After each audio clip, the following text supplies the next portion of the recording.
Okay, this is where you really got to hang with me and trust me here. What message are you sending when you hand cash to a beggar? I believe in you. I don't have time to do more. I'm uncomfortable, and this is a cheap way to get out of my discomfort. You don't have the capacity to care for yourself. Any others? What messages do we send when we give to a beggar? Your begging is obviously a profitable business. Let me help you out. Yeah. Because they wouldn't be doing it if they weren't. Yeah.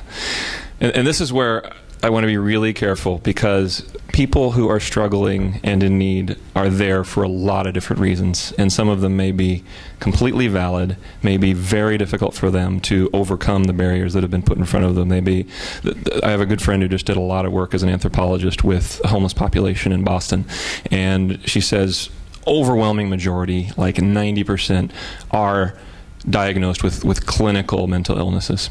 And so I don't want to confuse the why of why they're there and be uncompassionate about that.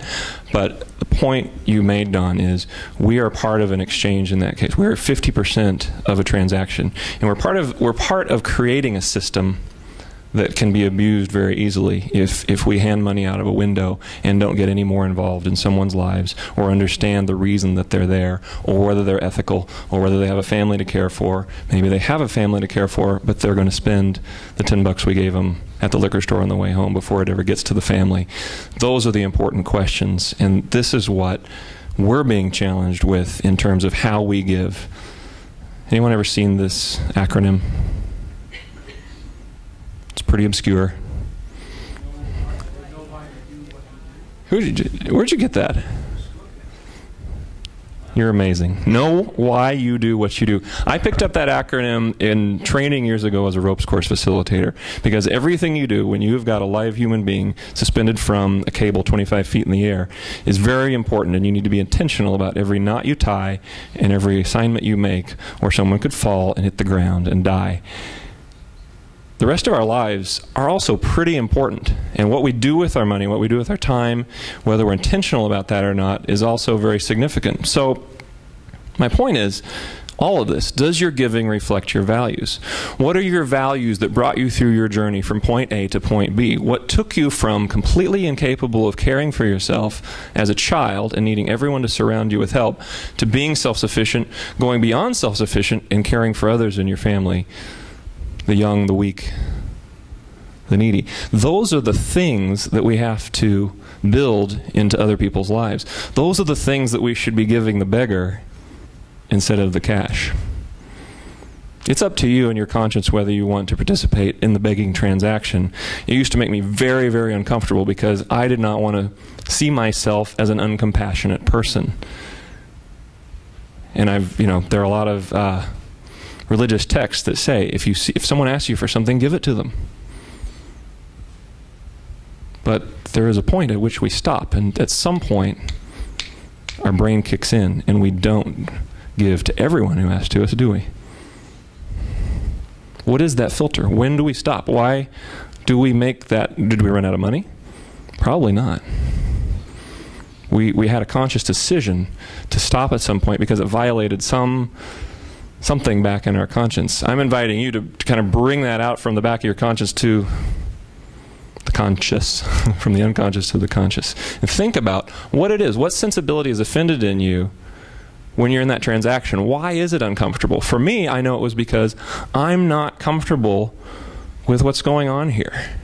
I don't know you. I have no context for this, and I have no reason to, I have no way to know how you're going to spend that money.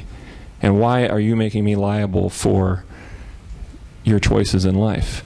Again, let me back up and say, they may not have very many choices in life, and that's when we have to look at systemically what's going on with that population.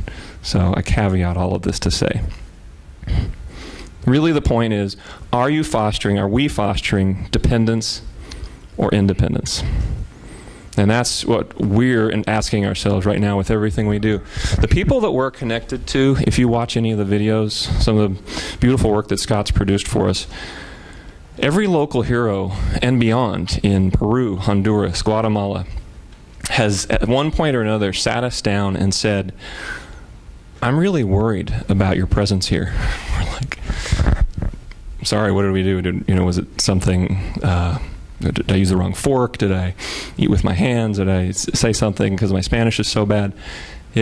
No, when you get down to it, they say, we're worried you're going to give us something. These are people who've worked with the poor for either all of their lives or the majority of their lives. And without fail, the ones that we find who are effective and ethical have sat us down at one point or another and said, please don't just give us stuff. We've been doing this for a long time, and it ruins it every single time. And I think there's a kernel of truth in there that is probably the reason for why the continent of Africa is where it is today. Because we've sent trillions of dollars in aid without thinking through this question first. It's our fault. We're at least 50% of the transaction.